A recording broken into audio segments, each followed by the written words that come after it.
안녕하십니까, 박성입니다. 이스라엘의 무자비한 가자지구 폭격에 대한 국제적 비판 여론이 높아지고 있습니다. 하마스에 보복한다고 무고한 민간인들을 살해하는 것은 정당한 방어권도 아닌 미친 짓이라는 게 전 세계 여론입니다. 에르도안 터키 대통령은 이제 이스라엘 국민들의 지지도 받지 못하는 네타냐후 총리는 더 이상 대화 상대가 될 수 없다면서 앞으로 그를 볼 일은 없다고 말했습니다. 그리고 팔레스타인 이스라엘 분쟁에서 평화 협상의 보증인 역할을 할 준비가 되어 있다고 말했습니다. 또 터키는 이스라엘의 인권 침해와 전쟁 범죄 행위를 국제형사재판소로 가져가기 위해 최선을 다하겠다고 했습니다. 터키 정부는 네타냐후 이스라엘을 국가로 보고 있지 않습니다. 국가가 아닌 시오니스트 조직으로 보고 있습니다. 터키는 이스라엘이 계속 전쟁을 하겠다고 고집을 부리자 자국의 주 이스라엘 대사를 철수시켰습니다. 시오니스트 네타냐후가 이스라엘을 대표할 수 없다는 게 에르도안의 시각입니다. 에르도안은 그러나 이스라엘과 외교관계 단절은 없을 것이며 국제외교에서는 가능하지도 않다고 했습니다. 그러면서 이브라임 칼린 터키 정보국장이 이스라엘과 하마스의 협상을 시도하고 있다고 밝혔습니다. 에르도안은 또 이슬람 협력기구가 휴전을 논의하기 위해 이달 말 리야드에서 회의를 가질 것이라고 말했습니다. 그는 또 네타냐후가 이번 사태에 책임이 있고 자국민의 지지를 잃었다면서 그가 할 일은 한 발 물러서서 이 상황을 끝내는 것이라고 말했습니다.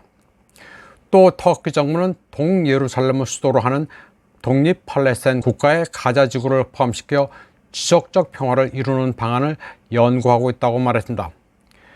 팔레스타인과 이스라엘이 각각 독립국가로 존재하는 방안은 많은 나라들이 찬성하고 있습니다.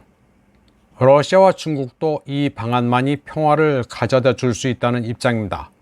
그리고 가자 지구에 대한 무자비한 폭격은 자유권 행사가 아니라는 입장입니다. 또 일부 친이스라엘 국가를 제외하고 여러 나라들이 하마스를 대화 상대로 보고 있습니다. 이스라엘과 직접 교전 당사자인데다 인지를 잡고 있기 때문입니다. 지금 하마스는 별로 고립되지 않았습니다. 아랍 세계가 당장 참전을 안 한다고 해서 고립된 것으로 볼 수는 없습니다. 고립되고 있는 것은 오히려 네타냐후의 막장 정권입니다. 이스라엘의 텔아비브에서도 반전 시위가 일어나고 있습니다.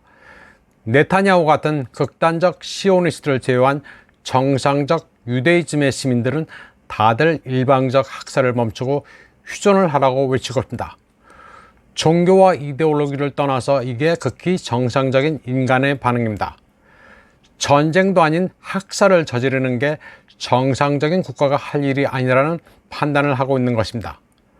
많은 주이시들이 이런 입장인데 오히려 검은 머리의 명예주이시들은 전쟁을 아주 좋아합니다. 팔레스타인의 피해 보복을 하라고 광분하는 검은머리 명예주의시의 심리가 아주 괴이합니다. 이번 주말에도 팔레스타인을 지지하면서 이스라엘을 규탄하는 시위가 세계 곳곳에서 열렸습니다. 평화를 촉구하는 사람들이 영국 트라팔거 광장을 입추의 여지없이 꽉 메웠습니다. 시위를 하는 사람들이 모두 중동 무슬림이 아닙니다. 영국인들도 시위에 대거 동참했습니다. 인류 보편의 양심에 따른 것입니다. 이런 가운데 일본 외무성이 발빠르게 움직이고 있습니다. 가미카와 요코 일본 외무대신은 이스라엘 방문해 코헨 이스라엘 외무장관과 회담을 갖고 4대 조속한 종결을 희망한다고 말했습니다. 그리고 하마스 공격 사망자와 납치자 가족과도 면담하고 이들을 위로했습니다. 그리고 팔레스타인 측과도 접촉해 6,500만 달러 규모의 인도적 지원을 약속했습니다. 일본은 8.2 분쟁에서도 아주 현명하게 잘 처신하고 있습니다. 어느 쪽의 원성도 안 사면서 평화와 인도주의를 내세우고 있습니다.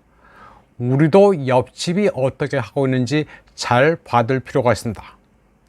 이번 방송은 여기까지 하겠습니다. 시청해주신 여러분 감사합니다.